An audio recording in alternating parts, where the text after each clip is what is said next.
The grand chamber of the Concord Council gleamed under artificial starlight. Rows of alien representatives, scaled, furred, feathered, and metallic, sat in silence as Earth's final delegation stood. Ambassador Kara Lorne, tall and stern-faced, adjusted her formal coat. Her voice rang through the chamber, steady and cold. Earth withdraws from the Unity protocols and from the Concord itself. We will not give up our sovereignty. We will not surrender our defense systems to a council that no longer respects our voice. Murmurs swept across the chamber like a breeze through dry grass. Some aliens looked shocked. Others stared with narrowed eyes. A few smiled, already predicting the fallout. At the head of the chamber, Counselor Urek Voss of the Xantari race, tall, with a face of fine blue lines and silver eyes, remained calm. "You will return," Voss said, not rising from his seat. "You will return when the stars grow cold around you, and no one else will answer your calls." Lorne turned without replying. Behind her, the Earth delegation followed in silence. The chamber doors shut with a deep, final thud. Far above the Concord's meeting world of Viral, the Earth flagship Resolute waited in orbit. Aboard the command deck, Captain Elias Thorne stood before the main display screen.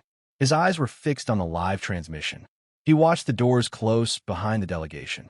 He heard the silence that followed. Then the screen went dark. Thorne was a man of few words and fewer illusions. 42 years old, a veteran of both diplomacy and defense, he wore his uniform like a second skin, creased, functional, ready. His jaw was set, and his gray eyes showed no hint of emotion. Inside, though, he felt a knot tighten. Commander Rana Halley, his second-in-command, stepped up beside him. "Well," she said quietly, "we're really out." Thorne nodded. "Give me the Defense Council." "Encrypted channel." "Yes, sir." As she walked away, Thorne turned to look out the wide glass panel that curved over the command deck. Beyond it lay the deep black of space, broken by the soft blue glow of Viral and the scattered lights of diplomatic vessels. Ships from 100 worlds drifted peacefully. But peace, Thorne knew, was never as stable as it looked. Within the hour, the message came from Earth. Full withdrawal confirmed. Immediate defense readiness requested. The Unity protocols, which would have handed Earth's planetary defense systems to the Concord, were now null. Earth stood alone. That night, Thorne sat in his private quarters, sipping a bitter cup of brew from the galley. He watched old news feeds, riots in Earth cities, conspiracy broadcasts claiming alien plots, speeches by frightened politicians. The Unity protocols had been pitched as peacekeeping, but many saw them as control. The vote to leave the Concord had been close, but final. He opened a private log. Captain's log, day 1 after withdrawal. Diplomacy has failed. We knew the risks. The Council warned us, subtly, then directly. Voss has no love for humanity. He believes we are reckless, wild, unpredictable. Maybe he's right, but we will not be tamed. Not by him, not by anyone. The galaxy watched us walk away today. What they saw was a challenge. Now we wait to see who answers. He closed the log. Later, on the observation deck, Thorne stood alone. A few stars burned brighter than the rest. One of them was Sol, home. So far away now, yet everything he fought for. The Resolute was more than a warship. It was a symbol, Earth's voice among the stars. "Voss won't let this go," he said aloud. And he was right. The moment Earth's delegation walked out of the Concord, the galaxy began to shift. In quiet halls and dark meeting rooms across space, the decision sent ripples. Trade officials paused deals. Military strategists updated files. Watching it all, waiting patiently, was Counselor Urek Voss. On Earth, the mood was tense. News broadcasts ran nonstop, showing images of the walkout, replaying Voss's final words. People argued in homes, cafes, and public squares. Some were proud, others afraid. The choice to leave the Concord had passed by the slimmest margin, and now every citizen felt the weight of that decision. In orbit, aboard the Resolute, Captain Elias Thorne stood in the war room with his senior officers. A large 3D projection floated before them, showing the solar system.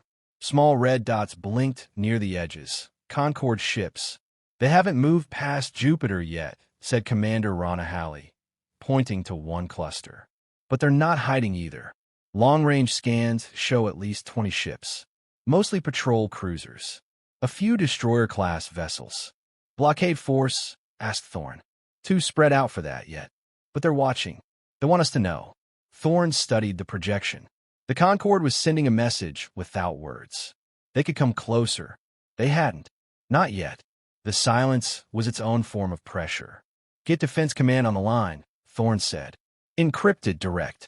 When the connection linked, General Marin Osei appeared on the screen, her face grim, eyes sharp.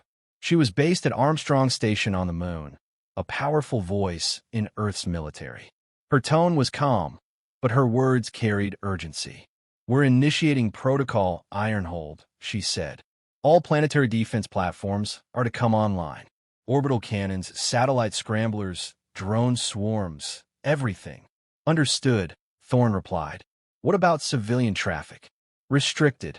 Evacuation corridors to Mars and Luna are open, but we expect panic. You'll hold the line out there, Captain. We will. The call ended. Thorn turned to his officers. Begin silent escalation. Power weapons, but keep them cold. Shields active, but under full transparency. We show strength, but no provocation. As orders spread through the ship, crew members moved with steady purpose. No one panicked. They had trained for this. Still, tension filled every hallway, every cabin. In the mess hall, two young ensigns whispered about the Concorde ships. You think they'll attack? One asked. Don't know, said the other. But if they do, they'll hit fast. They won't give warnings. Meanwhile, on Earth, protests rose in several cities. Some groups demanded Earth rejoin the Concorde. Others accused the government of cowardice for not preparing sooner. The news showed both sides. President Amara Lin gave a calm address, urging patience and unity. Back aboard the Resolute, a message arrived, strange, brief, and coded. It was from a deep space probe near the edge of the system. A Concorde drone had scanned it, then vanished. A warning shot. No damage. No trace. They're testing our reach, said Halley. They want to see if we'll react, Thorn replied. We won't.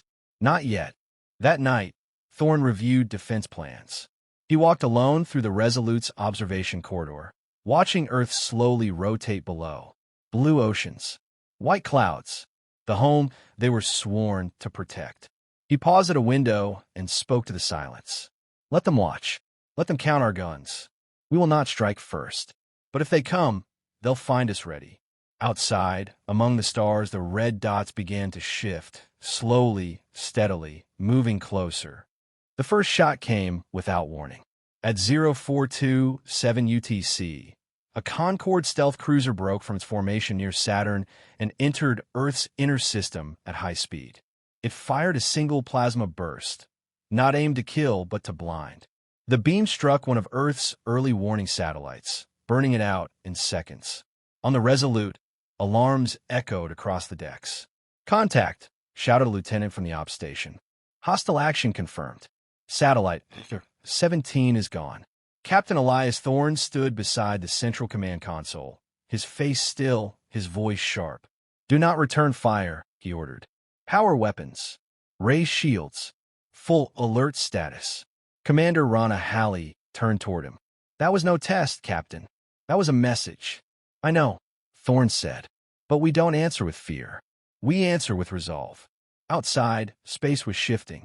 Concorde vessels moved into tighter formation. Dozens now coming in from high orbit. Their sleek hulls shimmered in the dark, built for speed and precision. They were not bluffing anymore. Earth's orbital defense grid came online. Great steel towers in orbit spread their arms wide, launching drone interceptors into formation. Massive cannon satellites rotated slowly, locking in coordinates. On the surface, cities began lockdown drills. Emergency broadcasts filled every screen. Thorne called a system-wide broadcast from the Resolute. This is Captain Elias Thorne to all Earth forces and allied civilian traffic. The Concorde has begun aggressive movement against our defenses. Remain calm. Stay in formation. We will protect our home. Stand firm. No fear. The words echoed across the fleets and down to Earth. The next attack came faster. 3 Concorde cruisers raced toward orbit, targeting the orbital station Harmony 1. They fired low-energy disruptors meant to damage power systems. The station shook, alarms blaring, lights flickering. "Status on Harmony 1?" Thorn asked. "Shields are holding," Hallie replied.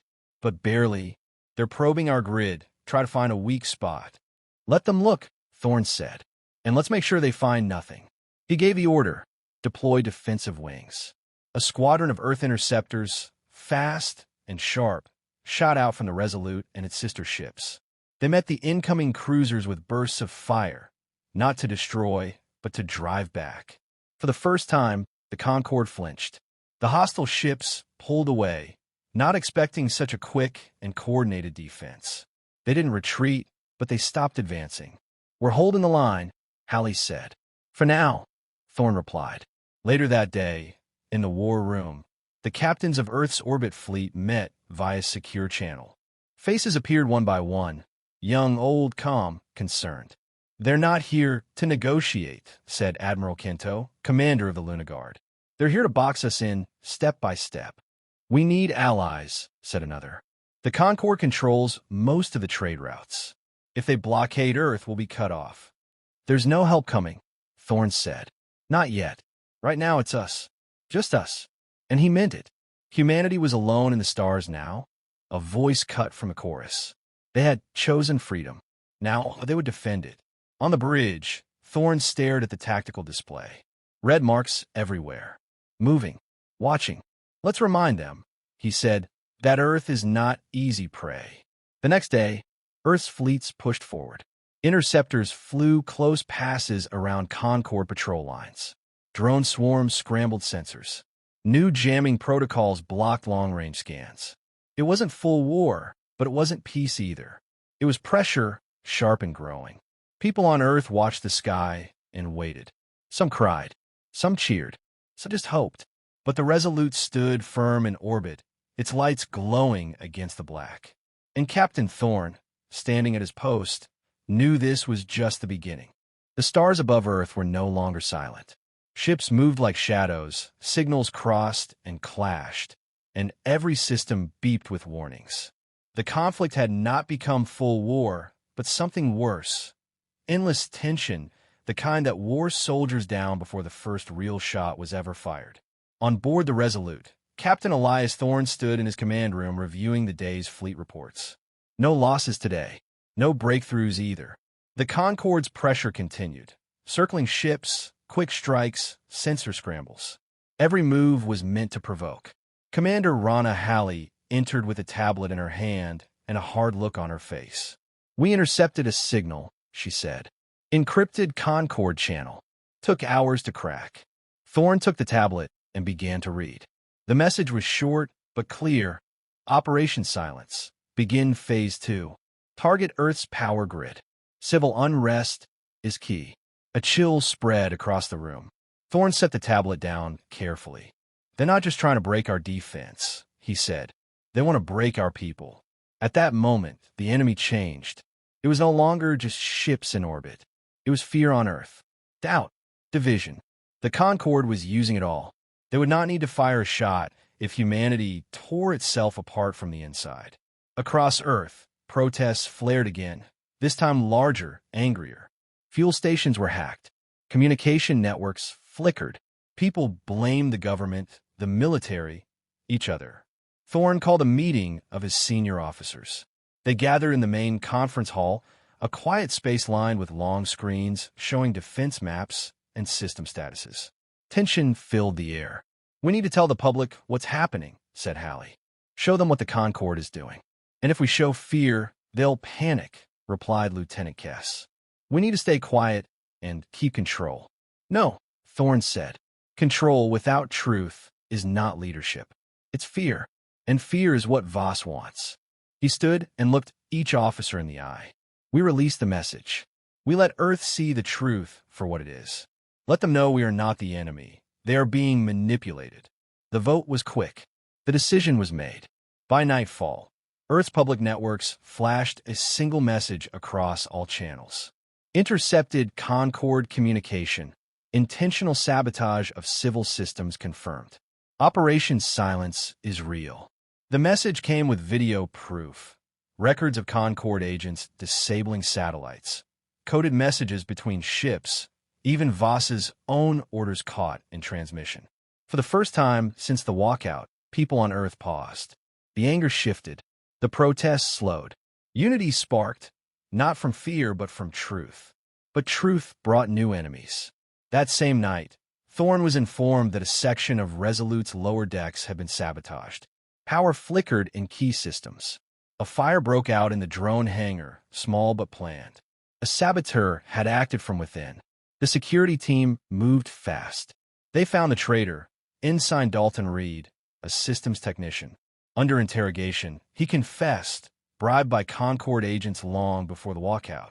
Promised safety for his family, and a place in the new order after Earth's surrender. Thorne stood in the cell with him. Why, he asked. Why would you help them tear us apart? Reed looked up, his eyes empty. Because I thought we couldn't win. Thorne said nothing. He left the cell and gave the order. Security doubled, communications scanned, all personnel reviewed. In space, the Concord ships didn't stop. If anything, they pushed harder. A wave of sensor drones invaded near orbit. Interceptors shot them down, one after another. Earth's defense grid glowed with activity, lights blinking like a heart under stress. But on the Resolute, something changed. After the message went out, new signals came in, quiet pings from other systems. Small outposts, trading worlds, even Concord citizens.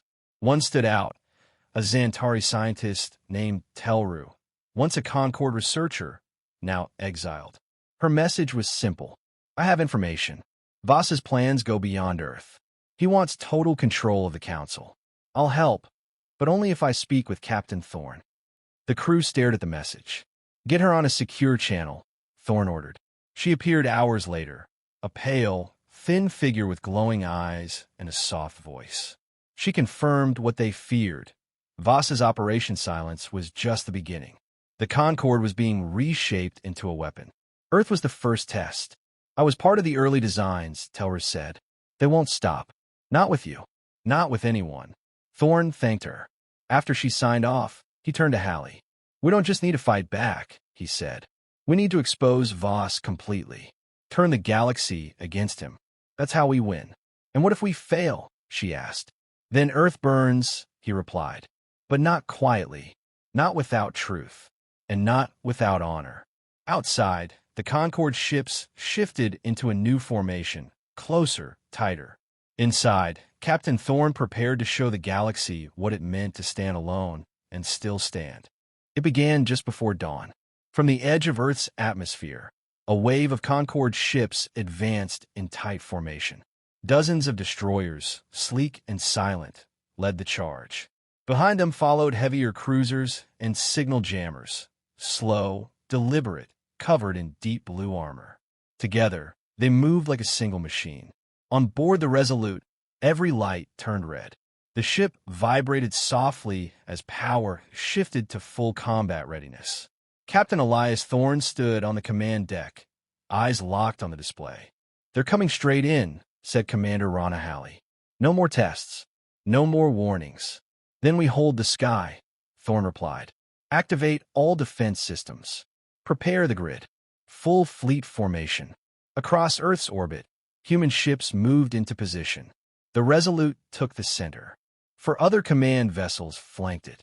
Interceptor squadrons spread wide like wings, ready to strike. Orbital defense satellites turned to face the storm. Down on Earth, cities entered blackout protocols. Evacuation shelters opened. Civilian ships scattered away from the battle zone. Emergency sirens howled in every major population center. For the first time in over a century, Earth prepared for war above its skies. The first strike came fast and brutal. Concord destroyers fired high-speed plasma bolts at Earth's outer drone fields.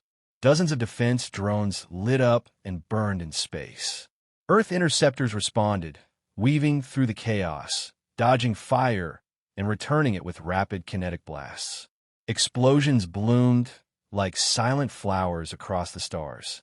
Thorn gave calm, clear orders. His crew followed them without hesitation. Sector Delta is folding, Halley warned. We need reinforcements there. Send Wing 9. Cut them off from above. Force them down into the grid. Far below the battle, Earth's magnetic field became a weapon.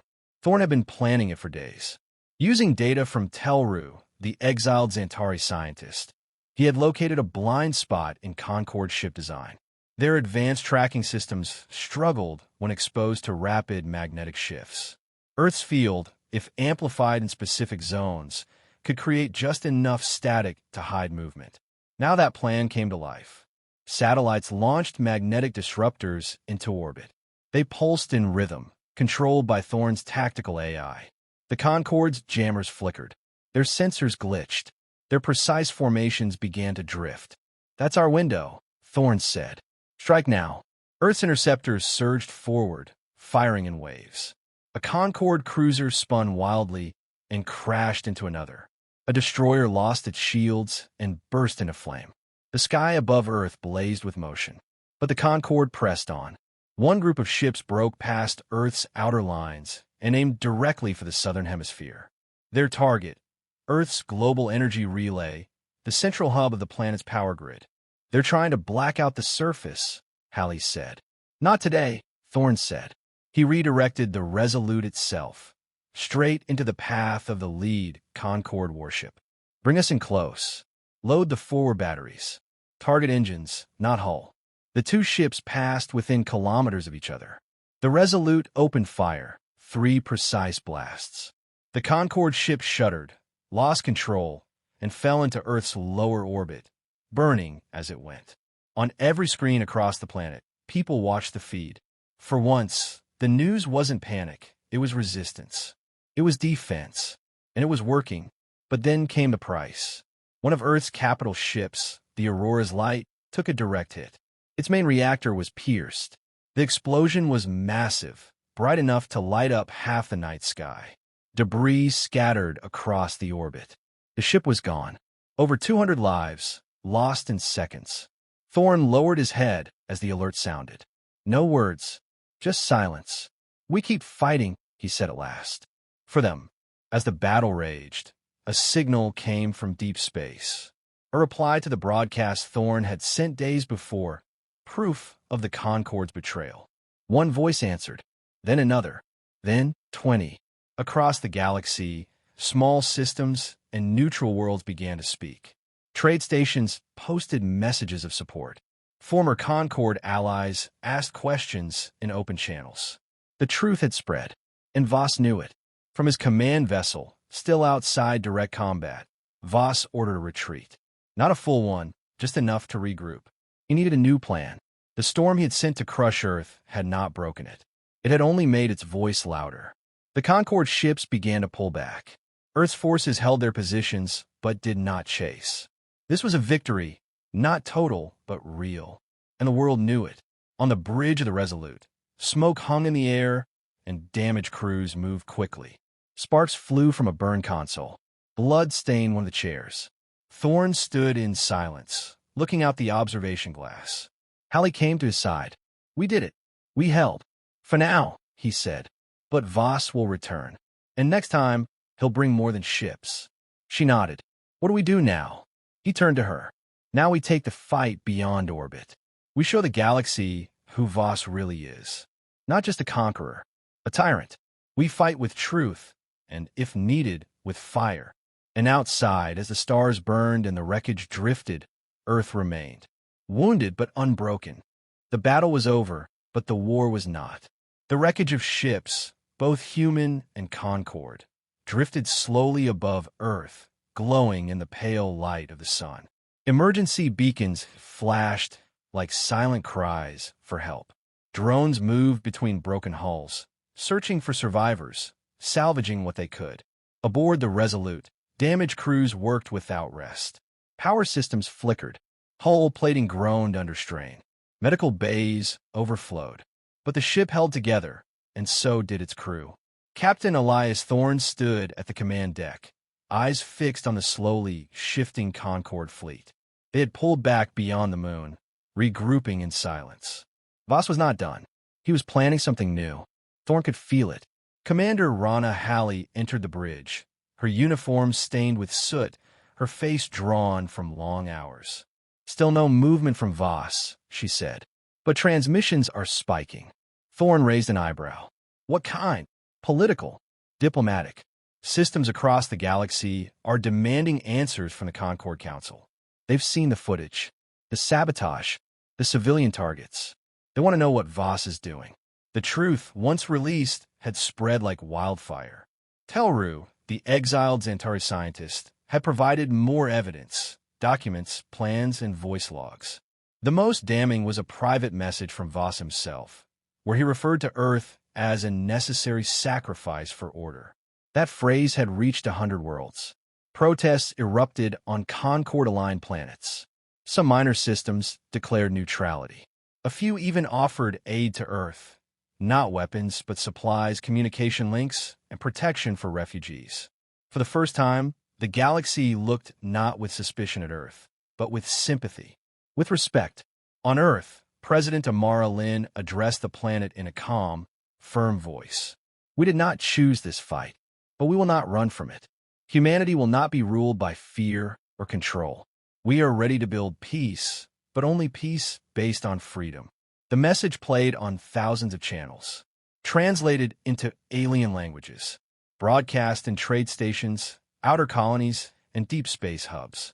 In the Concorde High Council chamber, pressure mounted. Member worlds called emergency meetings. Some demanded Voss step down. Others demanded a full investigation. The council fractured along old lines, those who supported centralized power and those who valued autonomy. But Voss did not bend. He issued a new statement. "Earth has committed galactic treason. We will finish what we started."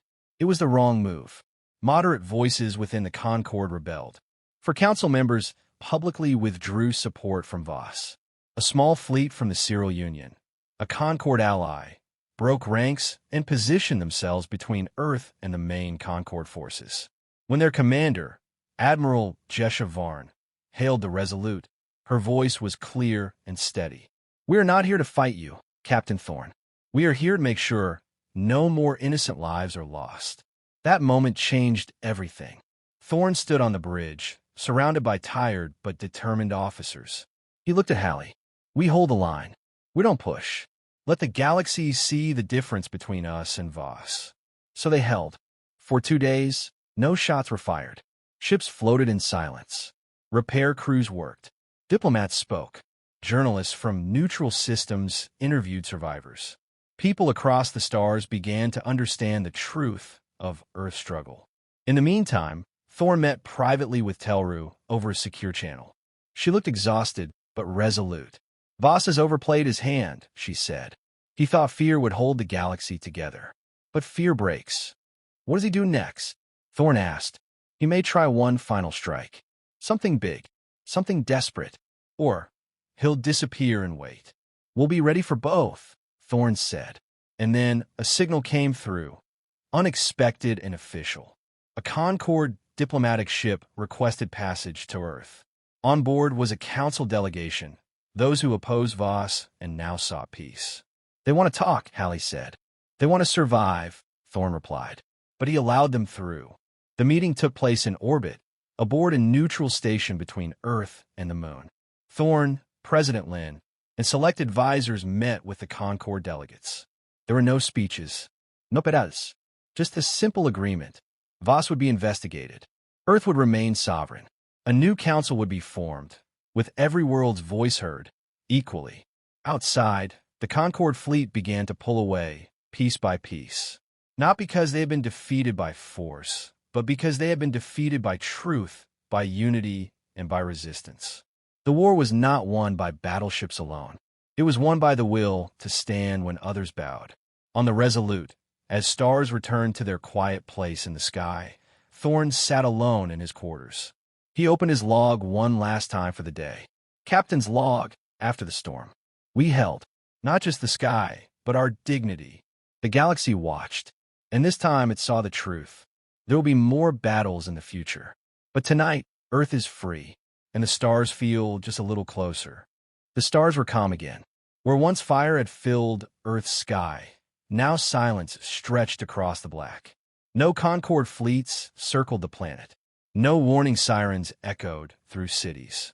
For the first time in weeks, people looked up and saw peace. The war had not ended with a surrender or a final blow. It ended with truth, with choices, with the world refusing to kneel. On the Resolute, repairs neared completion. Hulls had been sealed, systems rebooted.